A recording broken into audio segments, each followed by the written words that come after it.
Today, I'm going to show you guys how to swing at your opponents multiple times to quickly win games with the MirageGaogamon deck.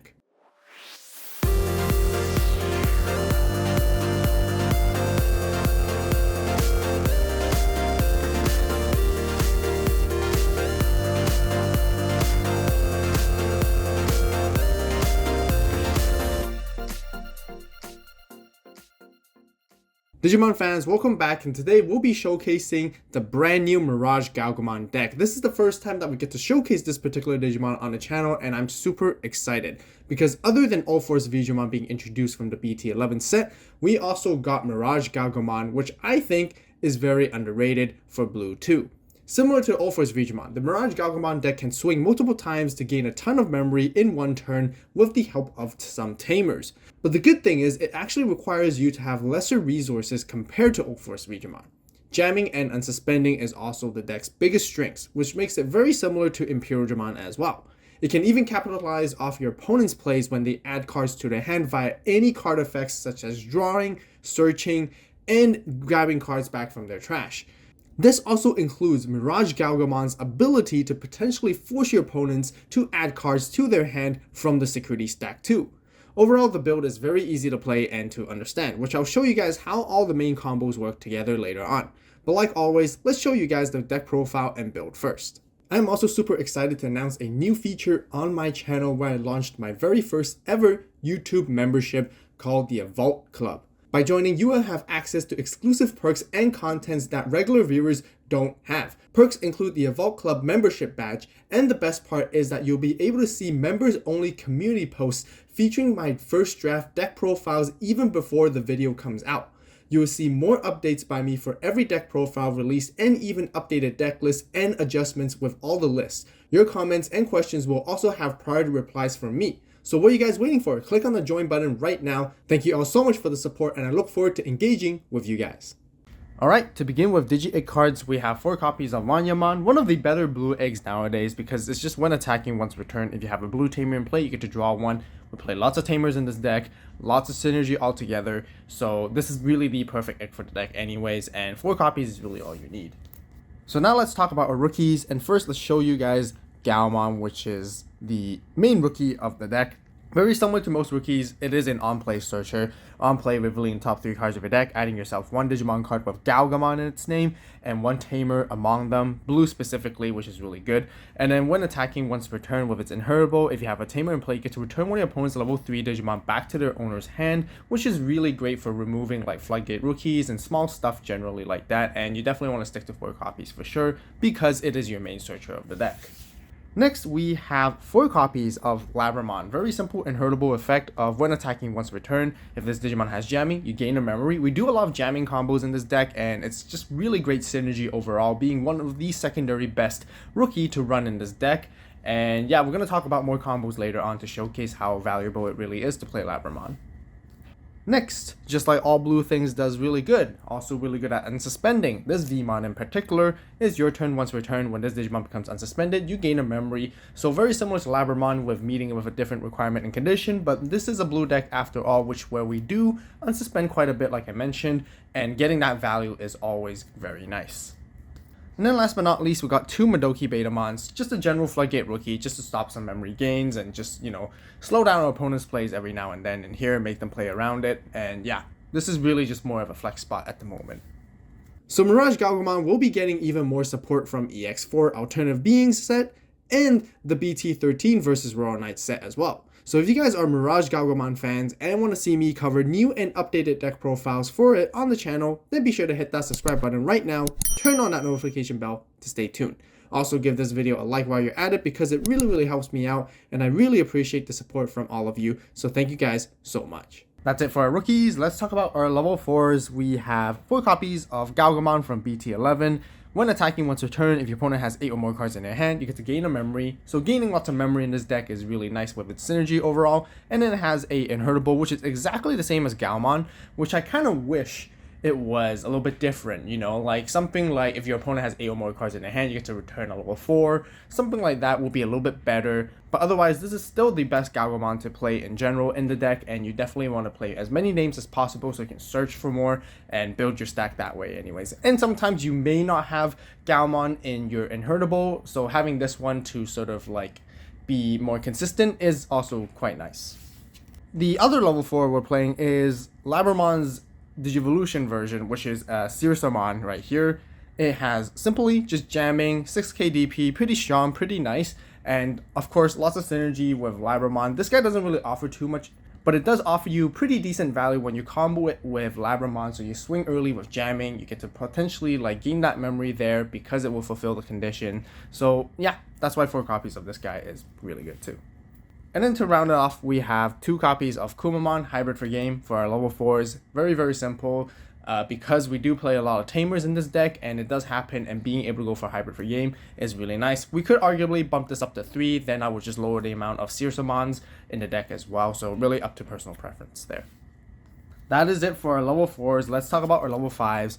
We got the brand new MirageGaogamon here from BT11 as well. We're playing the entire line essentially, but this one is pretty interesting because when Digivolving, until the end of your opponent's turn, this Digimon gains blocker. But also it gets extra 2000 DP for every 4 cards in your opponent's hand too. So pretty neat. You can actually push this up early on and then have a pretty big blocker set on the board. The more cards your opponent has, the more value it definitely has. I don't feel like this has the greatest value, but it is really, really good with its inheritable because all turns once per turn, when an effect adds a card to your opponent's hand, you get to unsuspend this Digimon, and it's an all turns inheritable. That's really what we mainly play it for, and it combos so nicely with our MirageGaogamon, which we'll again talk about more and showcase when we get to the combos. Then to round off for our level 5s, just to finish off the entire Digivolution line, we play the older MirageGaogamon. This one is still fairly decent because it has a main Digiburst effect. By trashing 2 cards in its sources, you get to return one of your opponent's level 4 or lower back to their hand, and trashing the rest of the sources obviously. And then it has the inheritable of your turn while you have a tamer in play, it gets extra 2000 DP so that you can sometimes swing over stuff. You do unsuspend a lot and swing over and then do jamming and all that sort of jazz combo. And I guess this is like the secondary best MirageGaogamon to have for the deck, and a little bit of control. But Digibursting, losing some inheritables sometimes does draw you back a little bit, but you know, that's why it's the secondary one instead.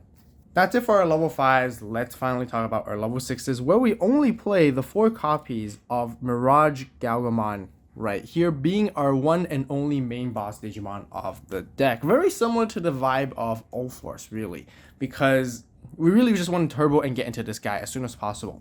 He does quite a few things. When Digivolving, you return one of your opponent's level 5 or lower Digimon back to their owner's hand. Now, if there was no Digimon returned via this effect, your opponent gets to add a top card of their security stack to their hand instead. That is very interesting because we never get to see this kind of effect happen before. This is like the very first time. Very, very interesting, which I really, really like. It's almost like trashing your opponent's security, and it combos very nicely with its second effect because all turns once per turn, when an effect adds cards to your opponent's hand, you gain 1 memory for every 4 cards in your opponent's hand. This is actually very interesting again because there's a lot of searching that happens. There's a lot of effects that your opponents add cards to their hand via effects, whether by drawing with effects, whether by searching and whatnot, or grabbing stuff back from the trash. They all count as adding cards to their hand, and you can actually disrupt your opponent's plays via this Digimon's effect, which is very interesting. Again, I really, really like it. I find it really fun and definitely very new and fresh with its whole synergy and effects. But otherwise, yeah, like I mentioned, bouncing level 5s early is value. If you don't bounce a level 5, take down one of your opponent's security, and of course no security options and effects get to be activated at this time too either. So it's really, really nice, and yeah, I really like it when we get into those combos too.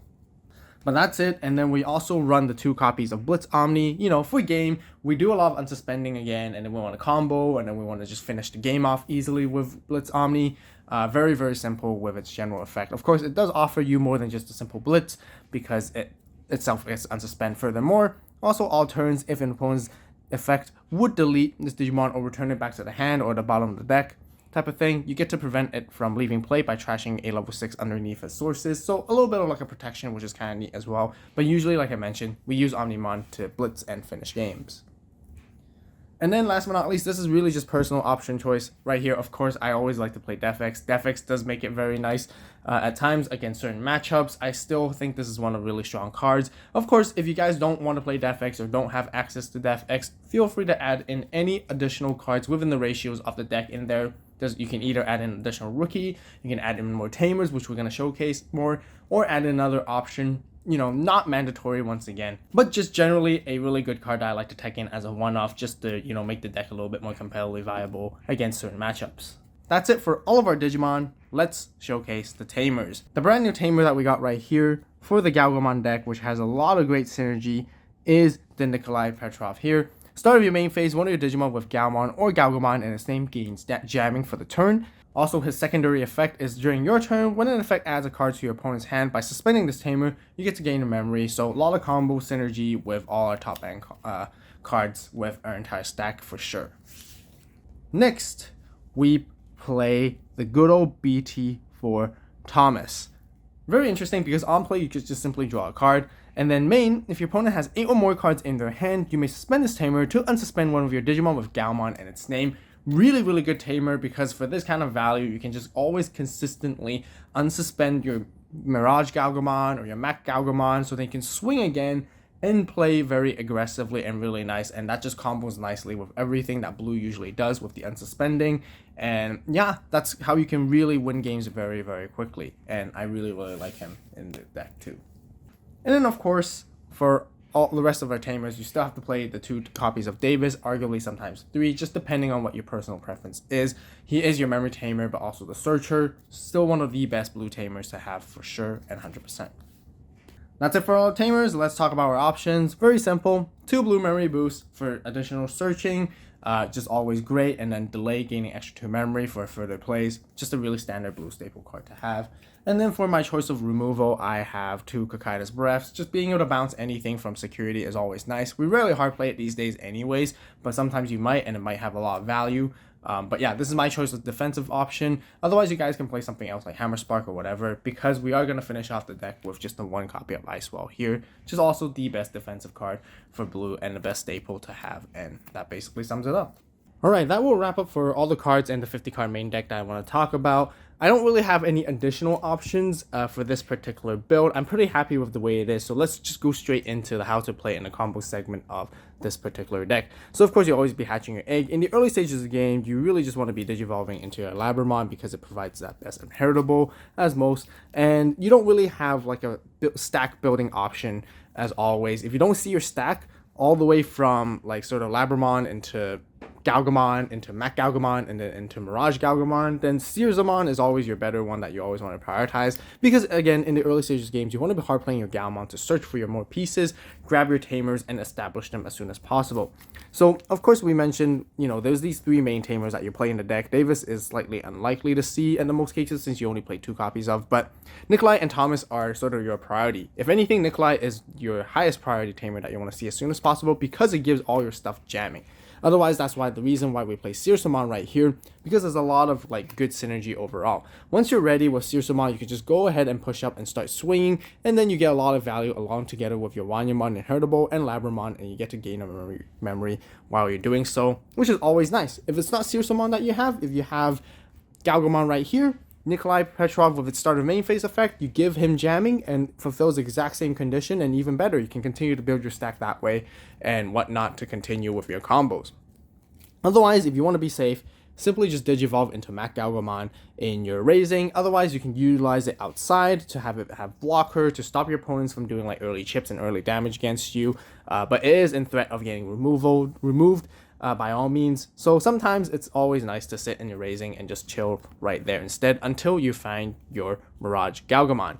Now, the combo doesn't really require you to have all that memory because it does depend a little bit on what you sort of have in your stack and how many cards your opponent has in their hand.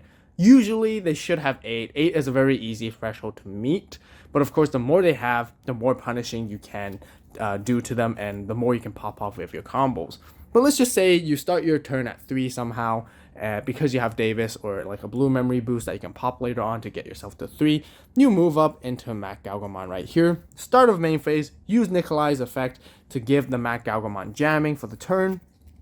And then you can just simply just swing in right away with it, and activating with Labramon, you get to gain a memory, you get to draw a card with Wanyamon, and also you get to bounce your opponent's level 3 back to their hand as well. Getting rid of the memory floodgates are going to be most crucial to this deck because this deck does gain a lot of memory, so getting rid of those are always your priority. So once you're done with that, then you can pay 4 memory to Digivolve into your MirageGaogamon here, and then MirageGaogamon is going to activate all his kind of effects. When Digivolving, you get to bounce your opponent's level 5 back to their hand, and then if they do, then that's fine. That's great, like, advantage you can have. If they don't, you add a card to their security to their hand, and then afterwards, because something is added to their hand, MirageGaogamon's Inheritable is going to allow it to unsuspend. And then its secondary effect is that if your opponent adds a card to their hand, which they did because they added the security to their hand, you get to gain a memory for every 4 cards that they have. So they usually would have 8, so you would gain 2 from here, and then you can even suspend Nikolai to gain another memory. And you guys can actually kind of see, you don't really necessarily need Davis at times to even go for this combo. As long as you have like the Nikolai and the stack all together, you can probably gain a decent amount of memory to retain your turn, but having that extra memory is going to be quite crucial because it's going to give you a lot of enough swings to finish games potentially. Next, you can swing in with MirageGaogamon once again, and that'll be 1 check, and then you can even use Thomas to unsuspend him and then swing again, and at this point that will be a total of 3 checks. And all you really have to do at the early stages of the game is have chipped your opponent's security down, whether with your Searsamon or with your Gaomon. And at this moment, you can simply finish the game with Blitz Omni right here and then take them down. Since you have a lot more memory to work with, this is why Kumamon is really great at times, because then if you have an unsuspended blue tamer on your board, you can simply go into it for 2 and then finish the game that way as well. So very simple, traditional blue strategy of unsuspending with jamming. Very similar to Imperial, very similar to Ulforce as well, but kind of gimmicky with a secondary nature type of method into getting into it. And yeah, once again, Nikolai and Thomas is just super great. And I really like Thomas once again, because you can always just unsuspend for free like that. It's just always really good, and that's how you sort of win and finish games with MirageGaogamon, which has a very simple strategy to learn.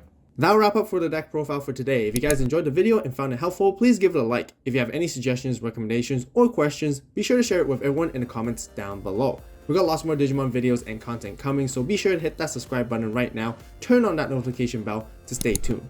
As always, thank you guys so much for watching. You guys have a great day, great night, wherever you are. See you next video. It's Avault signing out.